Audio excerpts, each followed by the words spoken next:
దేవుని నామమునకు మహిమ కలుగును గాక. ప్రభునందు వీలరా, మన ప్రభువు రక్షకుడునైన క్రీస్తు యేసు పరిశుద్ధ నామములో మీ అందరికీ శుభములు. 4వ తేదీ మే మాసము 2026 సంవత్సరం. ఈరోజు ఇంకొక అద్భుతమైన వాక్యము వాగ్దానముతో మనము దేవుని యందు బలపడదాం. నా నామము నిమిత్తము మీరు మనుషులందరి చేత ద్వేషింపబడదు. నా నామము నిమిత్తము మీరు మనుషులందరి చేత ద్వేషించబడుదురు. లూకాసు వార్త 21వ అధ్యాయము 17వ వచనం. పూర్తి వచనము అదే. మనకి నచ్చనిది ఏదైనా ఉంది అంటే ఎవరూ మనల్ని ద్వేషించకూడదు, అందరూ మనల్ని ప్రేమించారు. ఇవన్నీ మైండ్ గేమ్లు. ఎలాగా? మనం ఒక్కసారి వాక్యము న్యూ ఇంటర్నేషనల్ వెర్షన్ చూస్తే మనము స్పష్టంగా Luke chapter 21 verses 17. Everyone will hate you because of me. ప్రతి ఒక్కరూ నా నిమిత్తము మిమ్మల్ని ద్వేషించాలా? ఇవి చాలా బాధగా ఉంటాయి కదా. ఏంటి ఇలా చెప్తారు? ఇక్కడ ఒక చోటే కాదు, 4 సువార్తలు రాశారు. మత్తయి సువార్త 10వ అధ్యాయం 22. నా నామము నిమిత్తము అందరి చేత మీరు ద్వేషించబడతారు, అంతము వరకు సహించిన వాడు రక్షింపబడును. అయితే ఇది ఎక్కడ చెప్పబడుతుంది? మనం చూసినప్పుడు ఆ యొక్క అంత్య దినములలో ఏ విధముగా వారిని వారు ద్వేషిస్తారో చెబుతూ ఇదే వాక్యము మార్కు 13:13. నా నామము నిమిత్తము అందరి చేత మీరు ద్వేషించబడుదురు. కనుక ఇక చివరిగా మనం చూస్తే యోహాను సువార్త ఈ యొక్క 15వ అధ్యాయం 17వ వచనంలో మీరు ఒకరిని ఒకడు ప్రేమించవలనని మీకు ఈ సంగతులు చెబుతున్నారు. అయితే లోకము మిమ్మల్ని ద్వేషిస్తారు, కారణం మీకంటే ముందు నన్ను ద్వేషించింది. కనుక లోక సంబంధులని లోకం ప్రేమిస్తుంది. మీరు లోక సంబంధులు కారు, నేను మిమ్మల్ని లోకములో నుండి ఏర్పరచుకుంటుని, కనుక లోకము మిమ్మల్ని ద్వేషిస్తుంది అని చెప్పుతూ, లోకులు మిమ్మును హింసించిన ఎడల మిమ్మును కూడా, అంటే నన్ను హింసించిన వారు మిమ్మును హింసిస్తారు. కనుక ఏమని చెప్పబడుతున్నాడు అంటే, నన్ను ద్వేషించువారు మిమ్మును ద్వేషిస్తారు. కనుక ఇప్పుడు మనం నేర్చుకోవాల్సిన వాక్యం ఏంటంటే, ప్రేమించబడుట, ద్వేషించబడుట. ఎలా నేర్చుకోవచ్చు? ఎందుకు మనము ప్రేమించబడవాలని ఇష్టపడుతూ ఉంటాం? ఎందుకు ద్వేషానికి మనం తట్టుకోలేము కదా? మరి నువ్వు తట్టుకోలేకపోతున్న నువ్వే ఎంత బాధపడుతుంటే, నా పరమ తండ్రి అయిన దేవుడు ఎంత బాధపడుతున్నాడు. మనమందరము గొర్రెల వలె త్రోవతో పెరుగుతాడు. అసలు ప్రేమ అంటే ఏంటి, ద్వేషం అంటే ఏంటి? రైట్. ప్రేమ అంటే నువ్వు ఆడిన ప్రతి ఆటకి తందాన తానా అని. అలా వీలవుతుందా? 2 ముసలోళ్ళు కూర్చుని మాట్లాడుకుంటున్నారు. ఏమని? ఊరి నువ్వెంత గొప్పోడువో తెలుసా, ఈ రోజున కూడా ఈ వయసులో నీ భార్యని బుజ్జి, బంగారం, చిన్న తల్లి అంటున్నావు. ఎంత ప్రేమరా నీకు? అప్పుడు ఈయన అంటున్నాడు, ఊరుకోరా, పేరు మర్చిపోయాను, ఏం పేరు పెడితే ఏదో అని ఇలా కవర్ చేస్తున్నాను. అలా ఉంటుంది మన పరిస్థితి. చాలా విషయాల్లో దెబ్బలు తిన్నవారుగా, గుండెలు బాదుకుని ఏడ్చినా కూడా మనలో ఉన్న నియమము ఒకటే, ప్రేమ. దేవుడు నిన్ను ప్రేమతో చేసుకున్నాడు, ద్వేషంతో కాదు. ఎప్పుడైతే ఆయన నిన్ను ప్రేమగా చేసుకున్నాడో ఆ ప్రేమ మాత్రమే నువ్వు కోరుకుంటున్నావు. కానీ ఆ ప్రేమకి నిర్వచనము నీవు అనుకున్నది కాదు, దేవుని ప్రేమ మాత్రమే. ఆ ప్రేమకి అంటే నీ ఆత్మ ప్రేమ బంధముతో, అంటే పరమాత్మ ఏకమైతే తప్ప నీకు పరిపూర్ణత రాదు. పరిపూర్ణత రావాలి అంటే ప్రేమ యొక్క ఎత్తు, పొడుగు, లోతు, వెడల్పు తెలుసుకొని ఉండాలా. ప్రేమ లేనివాడు నావాడు కాదు. మీరు ఒకరిని ఒకడు ప్రేమించాలి. అర్థం ఏంటంటే, ఎలాగా? చాలా కష్టమైంది. నేను నేర్చుకుని మీకు నేర్పిస్తుంది. ద్వేషించడానికి 100 కారణాలు ఉండొచ్చు, ప్రేమించడానికి ఒక్క కారణం కూడా నీకు ఉండదు. అయితే ఏ యోగ్యత లేని నన్ను యేసుప్రభు ప్రేమించాడు, నా కోసం ప్రాణం పెట్టాడు, నన్నుగా ఆయన పేరు పెట్టి పిలిచాడు. ఇంత గొప్ప ప్రేమ, కలువరి సిలువ ప్రేమ నా కోసం ఎదురు చూస్తుంది. నీవు ఈ లోకాన్ని ప్రేమించిన ఎడల ఈ లోకములో ఉన్నదంతయు నేత్రాస, శరీరాస, జీవపురం. నీవు గొప్పవారు. నీ దగ్గర ధనం ఉంటే అందరూ వస్తారు. నీ దగ్గర గుణం ఉంటే ఒక్కరు కూడా రారు. కనీసం పిల్లనివ్వరు. కారణం ఏంటి తెలుసా? గుణవంతుడి వద్దు, ధనవంతుడే కావాలి. ఒకడు ఇంజనీర్ అయ్యాడంటే ఏ రూపం ఉన్నా పర్వాలేదు, గవర్నమెంట్ ఉద్యోగం వచ్చింది, బిడ్డ సుఖంగా ఉండాలి. గవర్నమెంట్ ఉద్యోగాలనే చూస్తారు కానీ నా బిడ్డను ప్రేమిస్తారా? అంటే లోకము డైరెక్ట్గా చెప్పుతుంది. ఆస్తుల్ని, అంతస్తుల్ని, ఆప్యాయతల్ని, అనురాగాల్ని ఏ రోజు కూడా ఈ లోకము అవసరం. ఈ లోకానికి ఆ ప్రేమ వాళ్ళకి దొరుకుతుందా లేదా చూడరు. ఆ ప్రేమ వాళ్ళు ధనములో వెతుక్కుంటూ ఉంటారు. మరి ఈరోజు నువ్వు ప్రేమ దేనిలో వెతుకుతున్నావు? ఒక్కసారి ఆలోచన చేస్తే ప్రేమించబడేది, ద్వేషించబడేది. యాకోబుకి ఇద్దరిని పెట్టాడు. యాకోబు రాహేలును ప్రేమించి 21 సంవత్సరాలు చేశాడు. కారణం మీరు అడగచ్చు, 7 సంవత్సరాలు కాదు, 7 సంవత్సరాలు రాహేలుని ఇస్తాడు అని ప్రేమించి కొలువు చేశాడు మామకి. కానీ లేయాని ఇచ్చాడు. ఈమె వారము కూడా పూర్తి చేయి, అప్పుడు ఆమెకి ఇస్తాను అంటే తిరిగి 7 సంవత్సరాలు చేశాడు. 14 సంవత్సరాలు అప్పుడు రాహేలుని పొందాడు. రాహేల్ని ఎక్కువ ప్రేమించాడు. దేవుడు లేయా ద్వేషింపబడుట చూచి లేయా గర్భాన్ని తెరిచాడు. దేవుడు రాహేలు గర్భాన్ని మూసాడు. నలుగురు మాట్రియాక్ చెప్పనియండి. పాట్రియాక్ అంటే మూల పితరులు, కానీ వారు ముగ్గురు. కానీ నలుగురు మాట్రియాక్ ఉన్నారు. కారణం యాకోబు ఇద్దరు భార్యలు కదా, లేయా రాహేలు. ఓకే, మొట్టమొదట షారా ఈ గొడ్రాలై ఉండగా కథ మొదలైంది. నేను నీకు కుమారుని ఇస్తాను. షారా గర్భము దేవుడు తెరిచాడు, కంట్రోల్ చేశాడు.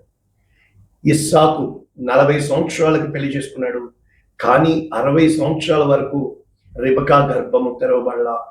20 సంవత్సరాల తర్వాత రెబకా గర్భము తెరిచి ఆ యొక్క ఏషావు యాకోబుని పెట్టాడు. మలాకి 1వ అధ్యాయం అంటాడు, నేను ఏషావును ద్వేషించి తిని యాకోబును ప్రేమించి తిని అని మీరు అంటున్నారు. ఖచ్చితంగా ఒకరిని ద్వేషిస్తాము, ఒకరిని ప్రేమిస్తాము. అది మనలో ఉన్న గుణము. ఇక మూడవది లేయా రాహేలు. ఇప్పుడు నేను చెప్తున్నాను, ఇక్కడ వీరిద్దరి గర్భాలు కూడా కంట్రోల్ చేసి దేవుడు తెరిచాడు. కారణము దేవుడు తన జనాంగాన్ని తన కోసము కనేవారిగా దేవుడు వీరిని పేరు పెట్టి పిలిచాడు. మరి ఈ రోజున నీవు ఎవరి కొరకు సంతానాన్ని కంటున్నావు? లేయా ద్వేషింపబడుతూ 6 కుమారులను కనింది. రాహేలు ప్రేమించబడుతూ 2 కనింది. వీరిద్దరూ ఆ యొక్క ఇంకొక 2 భార్యల్ని మరి యాకోబుకి ఇచ్చారు. వారిద్దరూ చెరుకొక 2 కన్నారు. లేయా కుమార్తె దీనాన్ని కూడా కనింది. 12 మంది గోత్రకర్తలు దేవుడు పేరు పెట్టి పిలుచుకున్నాడు. ఇప్పుడు దేవుని జనాంగంలో ఏముంది? ప్రేమ ఉందా? ద్వేషం ఉందా? వ్యభిచారం ఉందా? ఆ అన్ని గుంపు కలిపితేనే దేవుడు లోకమును ఎంతో మొట్టమొదట నిన్ను ప్రేమిస్తున్నాడు అని గమనించాలి. అంటే వాక్యంగా చెప్పే సేవకుడు కావాలన్నారు. ఇలా చెప్పితే ఎవరు రారు? వద్దో మనుషులు రాలేదనా? మరి దేవుడు ఎందుకు ప్రియమైన వాడు అని పేరు పెట్టి పిలిచాడు? దేవుని యొక్క వాక్యం సెలవిస్తుంది. సో సింపుల్, ఒకే ఒక్క మాట. మత్తయి 6:24 మనందరికీ తెలుసు. ఎవడును 2 యజమానులకు దాసుడుగా ఉన్న 2 భర్తలతో పోలుస్తాడు. ఒకడు నాబాలు, మరొకటివాడు ఆస్తుల మీద, వడ్డీల మీద, ఇంకొకడు దావీదు ప్రియమైన వాడు, దేవుని హృదయానుసారుడు. అబీగయీలుకి దేవుడు ఆలోచననిచ్చాడు. ఏం చేస్తావు? ఈ రోజున ప్రేమించేవాడా ద్వేషించేవాడా అంటే ఆడోళ్ళ ప్రేమకి అద్దాలే లేని ఈ రోజున, ఆడోళ్ళ మాటలకి అద్దాలే వేరని, స్త్రీల చూపు ప్రేమ కంటే యోనాతనా నన్ను ప్రేమించినవాడా నీ ప్రేమ గొప్పది, ఓ దైవకుమారుడా యేసు ప్రభు నీ ప్రేమ గొప్పది అని అడుగుతున్నావా? ఇక్కడ ఒకని ద్వేషిస్తాడు, ఇంకొకని ప్రేమిస్తాడు. కాబట్టి ఒకని పక్షముగా ఉంటాడు, ఇంకొకని తృణీకరిస్తాడు. దేవునికి సిరికి మీరు దాసులుగా ఉండలేరు. ఇటు లోకమునకు, ఇటు పరలోకమునకు, ఏనో ఒక్కదాన్నే మీరు ఉండగలుగుతారు. రెండింటికి ఉండలేదు. కారణము ఇక్కడ స్పష్టంగా చెప్పబడుతున్న వాక్యము పరమగీతము 8:6 ప్రేమ మరణము అంటే ప్రాణము పెట్టేది ప్రేమ అంత బలమైనది. ప్రేమ కోసం చనిపోవాలనిపిస్తుంది. కానీ ఈర్ష్య ద్వేషము పాతాళమంత కఠోరమైంది. ఈ ద్వేషము ఎంతగా అంటే ఎదుటోడిని కాల్చి తగలబెట్టేస్తుంది, నరికేస్తుంది. అది ఆ జ్వాల ఒకటి హృదయములో నుండి వస్తుందా, రెండు కడుపులోంచి వస్తుందా. ఒకటి కడుపు మంట, రెండోది హృదయంలో మంట. హృదయంలో మంట ఎప్పుడు నిన్ను గుణపరుస్తుంది, కడుపు మంట ఎప్పుడు ఎదుటిని కాల్చి వేస్తుంది. ఎప్పుడైతే నీవు ఆయన కొరకు ఉంటావో అగాధ సముద్రాలు సైతము ఈ ప్రేమ మంటని చల్లార్చలేవు. దాని ముందు తన మొత్తాన్ని ఇచ్చేసుకుంటాడు, కానీ తిరస్కారంతో తోసివేయబడతాడు. నా జీవితంలో అనుభవంతో ఎప్పుడూ ప్రేమ కలిగిన వాడిని చిన్న చూపే చూస్తుంది ఈ లోకం. ఎప్పుడూ ప్రేమించేవాడిని చేతకాని వాళ్ళలాగే చూస్తుంది ఈ లోకం.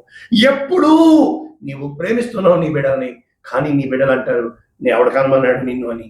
నీ ప్రేమని అర్థం చేసుకోలేని వాళ్ళు ఎవరైనా ఉన్నారు అంటే అది కేవలం నీ బిడ్డలు. కారణం ఏంటో తెలుసా? తల్లి ప్రేమ, తండ్రి ప్రేమ, వాళ్ళ పుట్టు హక్కు, జన్మ హక్కు. అదేవిధంగా భార్య అంటది ఇది నా హక్కు. కానీ దేవుడు ఎవ్వరికి ఏ హక్కు రాసివ్వబడ. మీరు ప్రేమించండి, ప్రేమించబడతారు. ద్వేషించబడిన ఎడల ద్వేషించబడతారు. కాబట్టి ఎప్పుడైతే దేవుని ప్రేమించడము అంటే ఆయన ఆజ్ఞలను పాటించడం, దేవుని ప్రేమించడము అంటే ఆయన చెప్పింది చేయడం. ఎప్పుడైతే దేవుడు చెప్పింది మనము చేస్తామో ఈ లోకానికి అది నచ్చదు. ఈ లోకం ఎప్పుడు తాను చెప్పింది చేయాలని వాళ్ళకి ఒక ఊహాలోకము ఉంటుంది. అవి ఇక్కడ చెప్తున్నాడు, ఈ లోకము నన్ను ద్వేషించింది. కారణము ఈ మాటలు వారికి ప్రియమైనవిగా ఉండవు కదా, చేత కానివిగా ఉంటాయి. అర్థం ఏంటంటే నీ దేవుడు చేత కానివాడా? హిట్లరు బలము చేత లోకాన్ని జయించాడు, కానీ చచ్చిపోయాడు. అనేక మంది కత్తి చేత లోకాన్ని జయించారు, కత్తి చేత చంపబడ్డారు. కానీ యేసుక్రీస్తు ప్రభుల వారు ప్రేమ చేత చంపబడ్డాడు. ఆ ప్రేమకి ప్రతిరూపంగా ప్రాణం పెట్టాడు, కానీ లోకాన్ని జయించాడు. లోకాన్ని జయించిన గొప్ప సీక్రెట్ ప్రేమ. అది యేసు ప్రభువు కలువరి శిలువలో శిలువ యాగముగా, బలి యాగముగా తనని తాను సమర్పించుకున్నాడు. తండ్రికి ప్రియమైన సుతునిగా నా జీవితంలో, నా శిలువ కాలంలో ఆయన పాటలు ఇచ్చాడు. నీ చేతి పని అయిన మట్టి బొమ్మలం, క్షణమైన తాళలేం నీ ఉగ్రతను. ఎంత మంచి పాటలు ఇచ్చి అడుగడుగున నాకు దర్శనమిచ్చి తట్టుకోగలవా అన్నాడు. ఊరుకో ప్రభువా, నువ్వు నన్ను పట్టుకోగట్టుగా, లేకపోతే జారిపోకుండా నన్ను పట్టుకో. కారణము చాలా భయంకరంగా ఉంటాయి. నిన్ను ప్రేమించాము, నీ కోసం ప్రాణం పెడతాము అన్న వాళ్ళు తూ అని అవుతారు. నీ ముందే కాలు ఎగరేసి తిరుగుతారు. పైసకి మారరు వీళ్ళు. ఒకప్పుడు చేతుల్లో చిల్లి గవ్వలేక కొట్టుకుని ఆకాశం వైపు చూసిన వీళ్ళ కోసం దేవుడు నిన్ను దర్శించి దిగి వెళ్ళమంటాడు. నిన్ను తగ్గించుకుంటావు, అన్నీ సమకూరుతాయి. వాళ్ళు నీతోటి సమానమని కాళ్ళు ఎగరేస్తారు. నువ్వెవడో మాకు చెప్పడానికి అంటారు. కానీ నువ్వు ప్రేమించావు కదా, ఆ ప్రేమ కోసము వాళ్ళ నాశనాన్ని కోరుకోవు. బాగుపడ్డారు. నిలబెట్టుకోగలరా? నిలదొక్కుకోగలరా? కారణము వేరు వారిది కాదు, పునాది వారిది కాదు. ఎప్పుడైతే వేరు నీదవుతుందో, పునాది నీదవుతుందో, నువ్వు కట్టబడతావు. కట్టబడినప్పుడు ఏ రోజు కూడా కోల్చబడవు.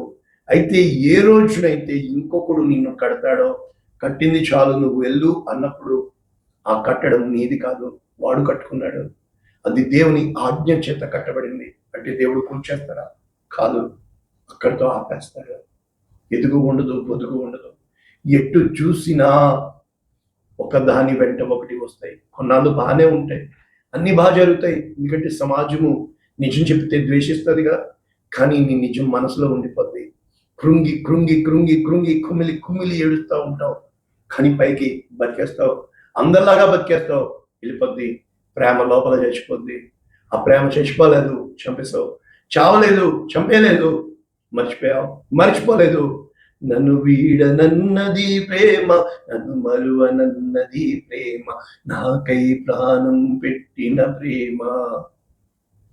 ఆ ప్రాణం పెట్టిన ప్రేమని వదిలేయడం అంత దౌర్భాగ్యం ఇంకొకటి ఉండదు. ఎప్పుడైతే ఈ రోజున అనేక మంది వస్తున్నారు, అవును, నా దేవుని దగ్గరికి, సురేష్ దేవుని దగ్గరికి వచ్చిన ప్రతి ఒక్కళ్ళు దీవించబడతారు. ఎటువంటి పాపాన్నైనా ఆయన క్షమిస్తాడు. ఆయన ప్రేమ ఎంత గొప్పది అంటే, నీవు పాతాళపు లోకము లోయల్లో ఉన్నా కూడా నిన్ను చెయ్యి పట్టి పైకి లేవనెత్తుతాడు.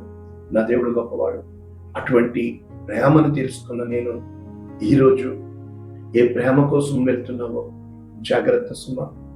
ఎందుకు చేతులారా మీ జీవితాలు నాశనం చేసుకుంటారు తెలుసా?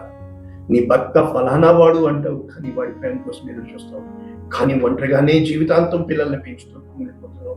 కారణం నువ్వు సహించుకోలేకపోయావు, ఎమడలేకపోయావు, ఓర్పు కలిగి లేకపోయావు. ఏ రోజునైతే ప్రేమ సమస్త దోషములను కప్పును, ప్రేమ సహించును, ప్రేమ అమర్యాదగా నడదు, ప్రేమ తొందరపడదు. ఈ వాక్యము దేవుడు దీవించుగా. పరిశుద్ధుడా, ప్రేమ కలిగింది విత్తబడిన ఈ వాక్యము అనేక మందికి ఆశీర్వాదం, లక్షల మందికి రక్షణ కాలం లక్ష్యం యేసునామమున దీవిస్తున్నాము. ఆమేన్. God bless you all.